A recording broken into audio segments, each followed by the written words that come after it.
Oi. First things first, people, Deluded, I'm back again. We've got a semi-finals against Chelsea to await. We had a thrilling penalty shootout in which we won. What's you lot's thoughts in relation to the game? I'll offer mine in just a sec, but big up American Gooner. Unks, you're always appreciated on this platform and everything you've done for this channel, and also everybody in the chat. So yeah, festive greetings. Good morning, good afternoon, good evening. And in some cases, good night. Almost forgot my own lines. Obviously, Merry Christmas in advance. Happy New Year. All of those things. Festive greetings once again. Let me know how we're feeling now with the aftermath of beating Crystal Palace. Me personally, and I wrote down some notes here, and I'll go to them in a sec. But my immediate thoughts has been, obviously, I don't really want to go over how like Arsenal in the final third and creativity, because we spoke about that last season. It kind of is the same conversation, but a different dynamic, whether that's Eze and Odegaard, what we're doing with Gyökeres, Kai Havertz, Gabriel Jesus, and all of those guys, whoever the hell plays on the left, and obviously the right, and just generally getting more, because, you know, I look at someone like Declan Rice. It's no slight on Rice, all action midfielder. He's up there for big chances created. As much as I like Rice and he's doing the 8 thing, that's not his thing. Creativity needs to come in an abundance, and I do think we sell ourselves short. That's generally been us this season, right? Last season as well. We've been ticking along, getting points. We have been scoring goals, but, you know, if anyone wants to hide behind the stats and do the mad positive thing or the mad negative thing, you know there's more to come. And I think, you know, that's been summed up in recent weeks. It definitely was there against Wolves. So from Wolves onwards, like, so Everton, Crystal Palace, someone help me, I'm missing out a Premier League game here, sandwiched in that. I do think we've reacted. I think we've got a chance creation problem, but isolated to moving on from Wolves, it's more of a chance conversion. Cool. You know, it's a bit mad that against Wolves, against Everton, and obviously yesterday, we're scoring goals, but not really scoring goals because it's own goals. We are creating. We are getting in behind. We are, you know, you are seeing like Saka and Timber down the right-hand side. You're seeing a bit more combination. But for me, the next step is now obviously to do the hardest thing, which is put the ball in the back of the net. And sometimes we're overhitting, we're underhitting, we're shooting when we need to pass, we're passing when we need to shoot. Like, and things of that ilk. Of course, we can't score them all. I did want Gabriel Jesus to score that header after Martinelli delivered a great cross. And it really is Christmas, because Martinelli, we've come a long way from a 50-year-old Ashley Young keeping you in his back pocket, innit? If you could play like that every week, I swear to you, I would. To go with Trossard's form, you would never hear me speak about the left-hand side again. Speaking of left wingers, you know, it looks like Semenyo's going City, but Martinelli, he's done well this season, but his thing has more been moments, like Bilbao comes to mind, Bayern Munich comes to mind, Manchester City comes to mind. In terms of when he started, definitely in recent weeks, he's been a bit poor, if we're completely honest. He's been extremely poor. So it's nice to see him start and do well. I think Calafiori was very good at centre-half. I think Lewis Skelly had a good game. Nice to see a bit of heroics for Kepa. Big up Norgard, because I don't know when you're going to start again, but I think you did well. A shame about not seeing Wanyeri, but it is what it is. Simply put, kind of piggybacking off of what I said, as it says here, people, we've got to start finishing our dinner. We've got a conversion issue. And I do think, you know, we can have a laugh and a joke and things, but you have to be thankful. We did earn the right to win. We showed our bottle from penalties and things like that, but we made it harder than it needed to be. At most, we should have probably won about 4-1, conceded a dumb little goal that Gurhey scored, and, you know, we ain't got a clean sheet. We bitch about that, but we keep it moving. You always have to wonder the other way it could go, because you remember the FA Cup a few years ago against Liverpool. We played them off the park, creating a bunch of chances, couldn't finish our dinner. The team goes down the other end and bags. I've actually seen City could have lost to Crystal Palace or Brentford, but they're on the kind of flip side of that. And I would also say there's this theme developing now, in it, really, of, for whatever reason, Aston Villa comes to mind, Sunderland comes to mind, Wolves comes to mind, yesterday with Gurhey comes to mind. We're conceding some last-minute goals, and for me, that can't just be down to the lack of personnel available. Obviously, we have a full-strength back five. We're feeling a lot more confident, but Gabriel's been there when that's happened. I do think this season, I mean, every goal you concede, and especially one of the best defensive teams in Europe in the Premier League, like how we are at this moment, would be described as a cheap goal. But I have felt from the start of the season, and some of you lot got onto me, that I do think we're conceding a lot of cheap goals. I do think we're making it easier. And ultimately, football's decided at both ends, and we've done the business, but we clearly need to defend better. We clearly need to do better in the final third. But we've got a semi-final, two-legged tie against Chelsea. Hopefully, when the FA Cup comes around against what did I say there? Against Portsmouth, apologies, we deal with that. Champions League, you know, we're top of that. Premier League, we're top of that. There's 4 opportunities of silverware, you know. if we don't win one, it's criminal. And I know we're not quite at that segment, but some of us Arsenal fans are thinking, can you bag two? Some are still even doing the quadruple thing. So yeah, man, it's you got to be thankful that we're through it, but you always, in my opinion, have to look at it could have went left. There's another reality where we dominate the game, we score one goal, we don't finish our dinner. Obviously, penalties is the luck of the draw. We've been on the other side. Man United in the FA Cup comes to mind where we should have killed them in that. And I'm sure there's others as well. No, I was going to say Sporting Lisbon, but I think Sporting were just better than us, man. Martinelli's been great in the champs. I don't know what it is with Martinelli, man. He remembers he's Brazilian. I don't know, man. I'm at the point now. Martinelli's in his mid-20s. I kind of accept him for what he is. In terms of the decision-making and the consistency, I don't think it's quite there. Like, he's good when he's instinctive. I don't know why yesterday it worked. Obviously, it's a big game, bit between his teeth. He had a good game, put that right back on toast. But whenever you get to, you're talking about players that are instinctive, primarily instinctive mid-20s, you kind of have to cap their ability because you need to learn how to be calculated, man.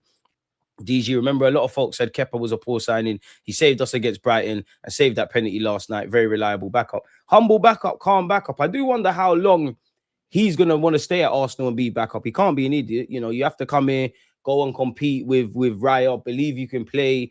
And obviously CV speaks for itself. But I just, you know, when I look at Raya, I don't think you're amazing, but you could be a number one somewhere. And obviously, you can be linked with everyone, but we keep getting linked with goalies. So maybe there's something in that. I do wonder what it would have looked like if we did sign Barcelona's Garcia and you did have Raya, because I think that would have been another Leno check, Leno Ramsdale Raya. But yeah, man, Raya did his thing in a good way, though. Raya shouldn't be getting any plaudits yesterday because we should have just done our due diligence and won the game. But shout out to the boys that took the penalties. Obviously, big up Kepa, and we've done enough. And to a degree, being almost for a third kind of lens, being more hypocritical on my own comment, to a degree, it's cup football, in it. You just need to get through to the next round. You know, whether it's the Premier League and we get 3 points, and we obviously talk about the warning signs and what we got to do better, or what we've been speaking about in this initial 8 minutes in relation to cup competition. I'll take that every day because you're still going through in it, really and truly. But yeah, man. And also, I don't know if I've made it clear. Big up Calafiori. I think he had a very good game at centre half, if I'm brutally honest. And I think I saw a lot more maturity in Miles Lewis-Skelly's play, if that makes sense. DG had that Ukraine. You know what? But that's what you need as a young right back. That's what you need. Because respectfully, if Martinelli's cooking you like that, there's only going to be better players that you're going to play against in the Premier League. And there's a lot of dangerous left wingers in world football. So you do need that. It was horrible, though, man. That moment where Martinelli's turned and then turned again and he's lost his foot in, that, it was horrible, man. As a Sunday League fullback, we've been there, man. And I don't know how he'd do it, but if I was him, again, it's not the same. But that's when you start calling the winger back to try and double up against him. You ask the centre mid to get closer to you. You might even ask the centre half to come across. It could get long, man. Stringer Bell, appreciate you, man. But yeah, Kepa's doing his thing. To be honest with you, though, the maddest thing is when you look at our 8 signings, they've all been good. But Kepa, obviously, it was probably the, how do I make this make sense? It was probably the initial expectations. And like everyone's got different expectations. We're not going to expect Madueke to light it up as much as Eze and things of that ilk. But Madueke, I don't want to say over exceeds expectations, but I think most fans, the ones that didn't want him, and you're allowed that, he's a better player than what we thought in it. So he's cool. Mascara got him in for 13 million, not really a household name. He's doing his thing. Kepa, not really had any opportunities, but as Graham has said, end of the day, decent number 2. It's where you look at Gyökeres, it's where you look at Eze, and, you know, as much as I love Zubamendi, you want them guys to really go up the gears, man. They're only, 4, 5, 6 months into their Arsenal careers, which, you know, I'd imagine they've all signed 4 or 5 year deals. So, yeah, man, we just got to go up the gears. But if we're saying this and we're still got everything to play for, then the boys got to obviously look at the negatives because that's how you improve. But just see, like, imagine if we're in final form, everyone's fit, we're not conceding dumb goals, we finally make it work in the final third, and also whatever the gaffer needs to do as well, man. So, yeah, man. The late goals we have conceded against Sunderland, Villa, Wolves and Palace appear to be when we have removed an attacker for a defender or a defensive player. Might be better to keep on the front foot. Graham, facts, because I have thought that. We didn't concede, but I felt that against Burnley as well, when obviously Gyökeres had to come off. And that's a weird one, man, because we've, like you said, you've said several games there. But then I look at the Wolves game, Arteta's language after the game, Graham, it was like, it's kind of like, I never told you lot to do that. Why are you doing that? So I don't know if it's the boys sitting there and saying, do you know what, we're spent, we're knackered, let's relax. Or I don't know. There is obviously that age-old thing in that if you do go gun-ho, you could obviously, you know, shoot yourself in the foot. But we never, like, attack is a form of defense, and we haven't quite grasped that concept yet. So maybe there's something there. And you know what? There is something there, because you're right, man. I think we're on a good trajectory overall. For me, we're at like a traffic stop, innit? Like, first half of the season is drawing to a close. We're at a traffic stop. Like, you know me, I like to find areas of improvement. I think that the game for me that I'm most impressed by is Newcastle. But obviously, the Newcastle game probably should have scored some in the first half. We even conceded a dumb goal in that. For Mikel Arteta, I think for you personally, I think for you personally, I put the second half against Liverpool and the first half against City on you. Sunderland, Wolves, Crystal Palace, that's kind of everyone. So if we take the good, the bad, know that we can't win every game. We've had injuries and whatnot, but we've still got a good platform. Every week now, it's we win, we keep the little gap that we have with City, Champions League. We have to play it by ear. But for me, we're at a traffic stop, innit? It's what we want to do now. It's what we want to do. It's where we want to go. Let's get back to those high standards in defense, in attack. For the physios and Mikel Arteta, I don't know how you do it, but you lot need to make sure players stay fit, because it's getting a bit worrying. Apparently, Hincapie's one's nothing to worry about, but it's just another one. Like, what defenders are actually fit, and we're actually in our bare bones in that regard. So, not really impressed with our attacking unit. I think we could get better defensively. Obviously, you know, the attack is part of the defense and the defense is part of the attack. I think there's more to come in midfield, but we got a good platform and there's a lot of football to be played. So it's what side of history do these boys want to be on? Like, we just got to keep going week by week and see what's going on. On the left, he needs someone to do 1-2 1-2s with him. Jesus helped him a lot. You know what? There's probably some element of truth in that, because it can't be a coincidence that, would it be fair to say Martinelli's best game that he started in a while has obviously come yesterday? So, interesting talking points, people. Keep them flowing. Let me close my window because I'm pretty sure I can hear a helicopter and it's definitely going to put me off. After this, people, we're watching AFCON. So, yeah, pick up everybody tuned in. Smash the like button. We're through to the next round. Are we confident about Chelsea over 2 legs? Because that's another game in a condensed January calendar. And this is why I think we need to dip into the market. It's not sustainable. God forbid, but Timber, Saliba, mainly Timber and Rice, like, as much as they're just having to do us a favor and win the games for us and play for us, we can't run them into the ground, man, or it's going to get spooky for us. It's going to get very spooky. We've seen this story. And I know we get linked with players. I don't think we're at that point where any Arsenal fans are really reading anything into the links with players, but I do think whether it's a loan, whether it's a low-level, low-profile kind of guy, I think we could do with at least two loans in January, in my opinion. You know, I would be very happy if we could get another centre mid option. And I don't know who, don't know where, don't know how you obtain this, but if you could go and get like a Timber, Tomiyasu versatile defender, I think that could tie us over until obviously May, and then when May's done, hopefully we're celebrating in next season's problems and positives of next season stuff, innit? Graham mentioned, obviously, Kepa. It's only right that we hail up Kepa and see what he said. He said, we're in the next round, very happy. I think we made a huge effort. We should have scored more. I think a couple in the first half. We played so well. Then the second half was more like a 50-50. Yeah, second half, I do think we dropped off, man. And that's football. You have to kill teams. You have to kill the opposition. You have to kill their kind of hope. You don't want them to go in at half-time bollocking themselves and talking about what they need to do better, but having hope. So we need to turn that dominance into 3 points a lot more, man. Like, we do make things harder than it needs to be at times, man. Even like this, we had good chances. We've conceded in a couple of games in the last minute. So it's something that we have to look at. And then credit to the guys. They took amazing penalties. They kept us in the game. They gave me an opportunity to make a save. Then he went and said, emotionally, you have to be focused, be strong, because obviously when you concede in the last minute, then you have to go to penalties. You need 100% to be focused on your penalty takers. You need to save it. It was a change of mindset and it worked. We're prepared for everything, every possible scenario. We're playing against a very strong team, so that can happen. So he talked about it before. We have a very good group of goalkeepers. We talk between each other and try to be focused on the next penalty, always the next one. And Kepa is probably likely to start those 2 legs against his former team. Right now, if you want a trophy, that's something that we want. We have to fight against good teams. I think both semi-finals are big games because you got Newcastle City.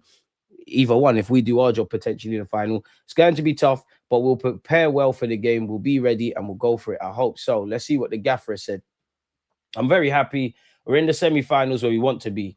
I'm really happy considering the amount of changes that we've made, the cohesion and the energy and the quality the team showed against a team that is very, very well organized and concedes very few chances. You know what? Yesterday was the first time in a while Timber looked spent as well. No, well, it's an exaggeration, but Timber looked knackered from start to finish. I'll be honest.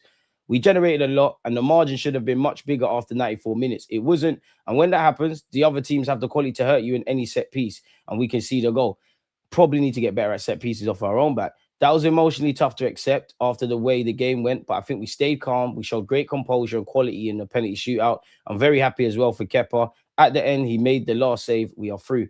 On if he has concerns about the goals we've conceded, he probably won't tell you the truth, whoever's asked him that question, but you can't not have concerns. Naturally, you'd be blind.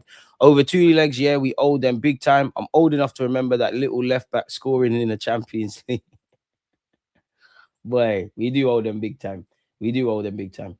Yeah, well, the way they conceded something, you have to give credit to the opposition and the way they've done it. But I think today the margin should have been much bigger. It should have been 3 or 4. And when you're not worried about that, and when you're not worried about what happens in the last minutes, that's what we want. I think what we have to do is continue to generate the chances that we do and concede nothing. I think we conceded only one shot again, and do that and trust the players. They showed great composure and quality in the pen shootout. We had some very big open chances today to score, and we didn't. So trust them, keep training and trying to keep improving. On managing the squad during this busy period, how do we feel about that? Are we nervous? Are we confident? Where are we at with that, folks? I think it is, I see it as a privilege because of the attitude of the players. They make your job a joy. We had situations where we didn't have a choice up front for many months. We had a situation, and now we have a situation in the back line, but it doesn't matter. We have situations like Mascara, like Kepa, like any player who is there constantly, whatever the role that they have on the day or in training, they fulfill it. And then when they play, that's what they do. And every player has to be with that mindset because you're going to have a big role to play. You want to achieve what you want to achieve, and it's going to be the only way. So I'm very happy that everyone who is now available with that mindset, with that attitude, and when they have to play, they perform like they did today. Keep working, Wanyeri, on whether he felt more invested than usual tonight. Yeah, obviously, because I wanted a bigger margin, because I know there's a team that doesn't need much. To be fair, Wolves and Palace yesterday have been our last 2 home games, right? Arteta seemed a bit more animated in those, naturally so, and a bit more honest isn't the right word, but a lot more like honest and a lot more demanding of his team in his post-game conferences.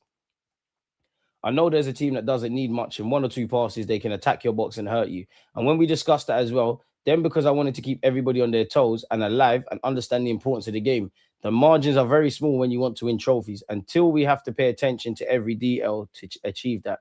On what the narrow wins do for team morale. Yeah, you have to win in different situations and contexts. We had 2 very difficult games. We managed to beat them. Again, the margin should have been bigger. And that's something that we have to improve and be better at. But as well, credit to the boys that every 3 days they're performing at a level they're doing. On Gabriel Jesus, who unfortunately didn't score that header, he would have capped off his 100th appearance for this club. Should have achieved that years ago, but great achievement nonetheless. I'm so happy. It was his 100th appearance today, I believe. That explains the journey. He has a lot of bumps in the road, but a player with incredible resilience, fight, and spirit that 11 months after he's able to perform in that manner that he did. So great to have him back. I feel very sorry for Gabriel Jesus in 2025, Gabriel Magalhaes, and also Kai Havertz. Both of you lot have had big injuries, if that makes sense. On Norgard, very well. He did very, very well, but I'm not surprised that when we brought him and we had those discussions, he understood perfectly what his role was. He's someone that, like Kepa, does everybody around the team much better. What does that mean? And when you need him to play and perform, he does. On Martinelli and Hincapié, Martinelli is more of a knock, and he wasn't comfortable to carry on after the second half. With Piero, yeah, something different because he picked up an injury against Everton. That's just, I mean, at this point, we just have to hope it's all cool in it, really and truly. But yeah, man, we're through to the next round. That's me obviously getting thumbnails. We didn't discuss this with Gyökeres, but he did say after Everton, I tried to do my best on the pitch always. You need to get to know the system, how we play, and then fit into that role and adapt to that. I'm actually surprised Gyökeres didn't play any part yesterday, especially when it went to penalties. I thought him and Saka are 2 of the best penalty takers in the squad. Get Gyökeres on for that, but it all worked out. We're playing quite well. We're in a good position in the league and the Champions League. We need to keep going. I don't think anyone's disagreeing with that. Big up Gabriel Jesus for his 100th appearance once again. If you've been living under a rock, Maurizio Micheli has started his recruitment work at Arsenal, people, as part of the recruitment and scouting team under Andrea Berta. That's what Romano is saying. All documents were signed early this month to let Micheli leave Napoli and try a new chapter at Arsenal as agreed in November. So why has there been no official announcement? I don't know, man. I don't know if I believe these reports, but I love what we're doing in defense, and I like Scalvini. The club, in terms of Arsenal, is considering a 31 million move for Atalanta's 20-year-old defender Scalvini, who's come back from a long ACL injury or something like that himself. Fair enough. And did you not see Gurhey after the game? Surely we can get Gurhey, man. Maybe it was just one of those things, and he obviously knows Eze and Saka quite well, but his celebration, the way he was around our players and Arteta, there might be something there. And unpopular opinion, I think there's enough games. Because everyone's going to say, who's dropping out Gabriel and Saliba? And you're right. If I'm Gurhey, I probably am going to go somewhere else. But as we've seen already in this first half of the season, you can never have too many players available. And hot take, can do a thing with Gurhey at right back, man. Again, you'd save Timber's legs. Bring him, man. I want these problems. Apparently, Arsenal and Chelsea are among the clubs keeping tabs on Bacola's situation at Marseille, according to the French media. He's an 18-year-old. The 18-year-old is increasingly attracting the interest and attention of suitors as his current deal at boyhood club Marseille expires in 2027. Bacola has broken into Roberto De Zerbi's first team this season, but game time still remains limited. I mean, he's 18.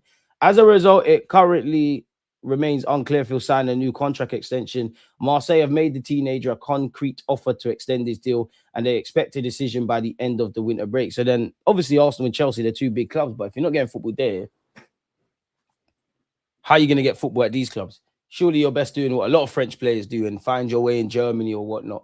Should Bacola opt to reject the offer, Marseille would listen to bids in January and the summer to avoid losing him for nothing in 2027. The report claims that Arsenal, Borussia Dortmund, Chelsea, Newcastle, and Stuttgart are all monitoring the situation. He isn't the only player. Arsenal and Chelsea are both looking to sign in 2026. The two London rivals are also currently both in the race to sign Genk wonderkid Konstantinos Karasas and Lille midfielder Ayot Bouardi, people. To date, Bacola has 10 appearances for Marseille. 8 of them have come this season. He's played just 114 minutes of first-team football. I mean, the man's 18. He's a versatile midfielder, apparently, who likes to play on the front foot and get involved in attack. Marseille believe that by handing him his Champions League debut, they have made it abundantly clear he's the future of the club. Whether the player agrees remains to be seen. Should Chelsea decide to act on the interest in Bacola, the idea would be to initially park him at sister club Strasbourg. This would obviously allow him to play football, and we need to start getting a sister club, people. Apparently, Mikel Arteta said why he snubbed Ethan Nwaneri yesterday. He came on the other day as well. He's going to have chances. When he has, he needs to make the most of it. I think he took the goal against Brighton really, really well. He had some actions. Some of them, they weren't that efficient. But what I liked is that he kept trying and making risks. He didn't change that behavior and determination to make things happen. And at the end, he got rewarded with a brilliant goal. I think next season it's a long thing for Nwaneri, unless he's going to get proper football. I think he needs to go through that, just playing week in, week out. Because let's be honest, he needs more first-team football. And if you don't get opportunities, how are you going to do it? But I think he needs to learn to affect the games over 90 minutes. You know, Nwaneri scored.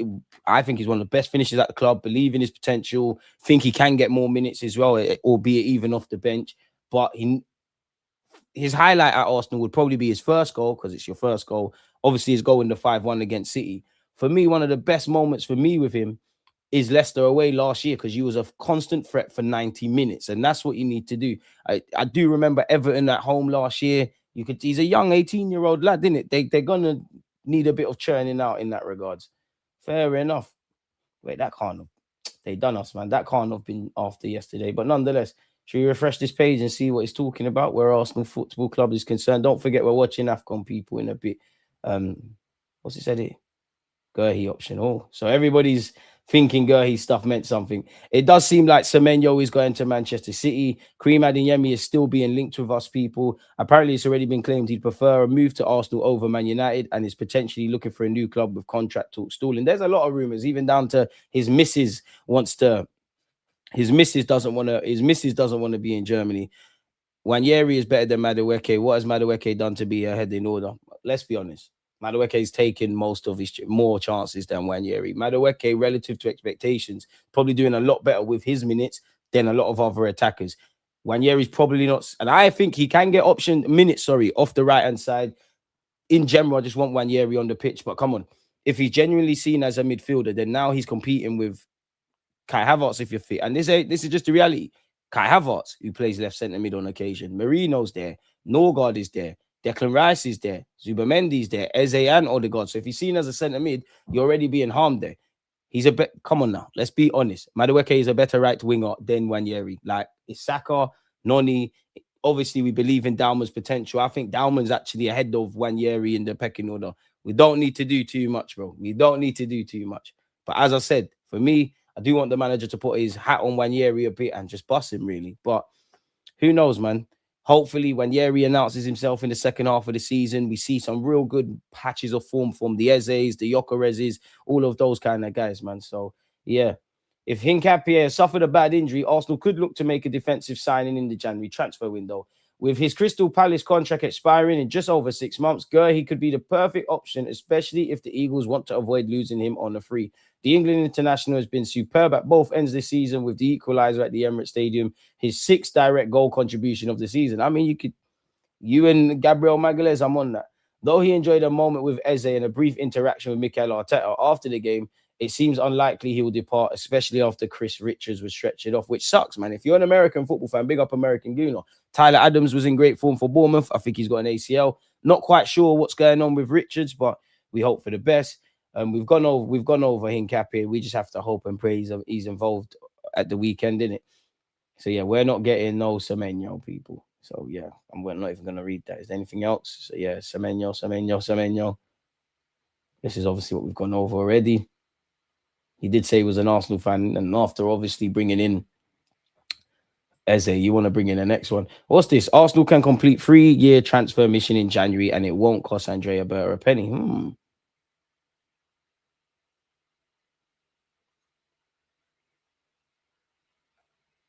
So I think this article is just about free transfers.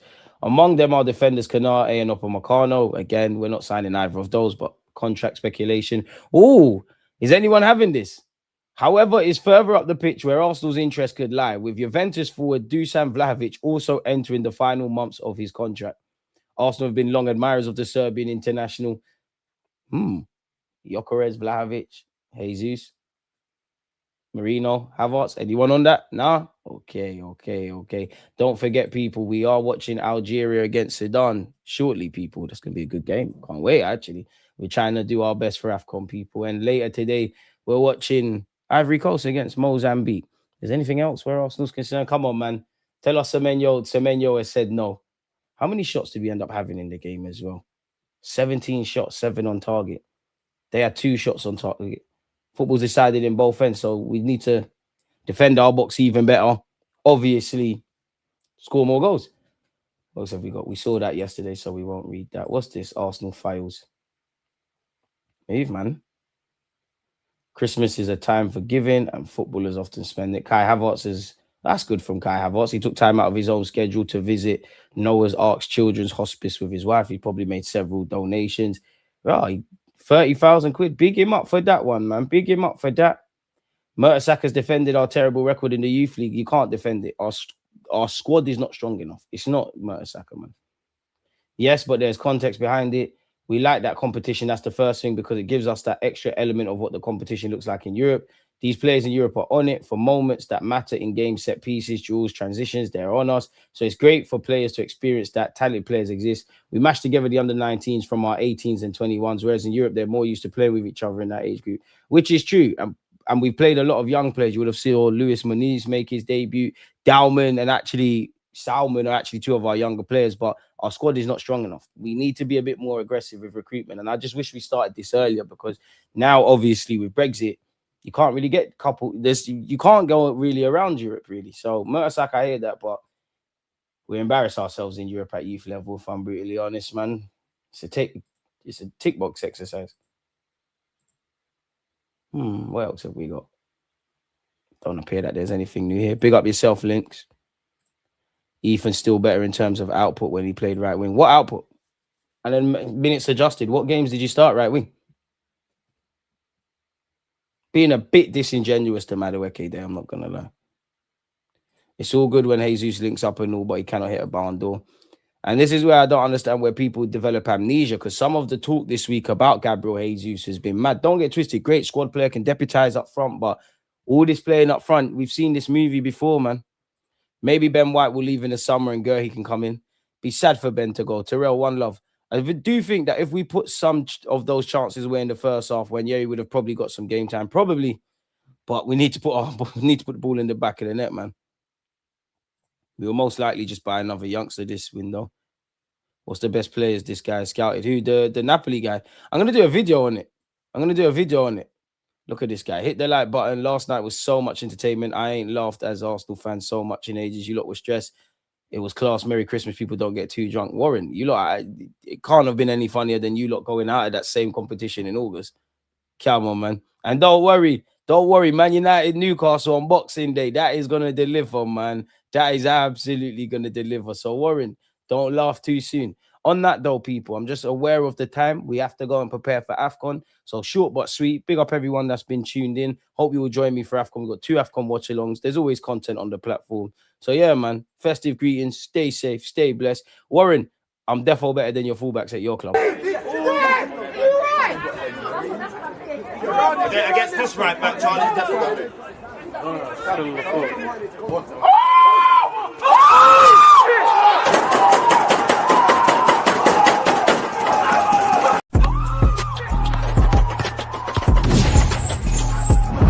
Always just like, I think, like,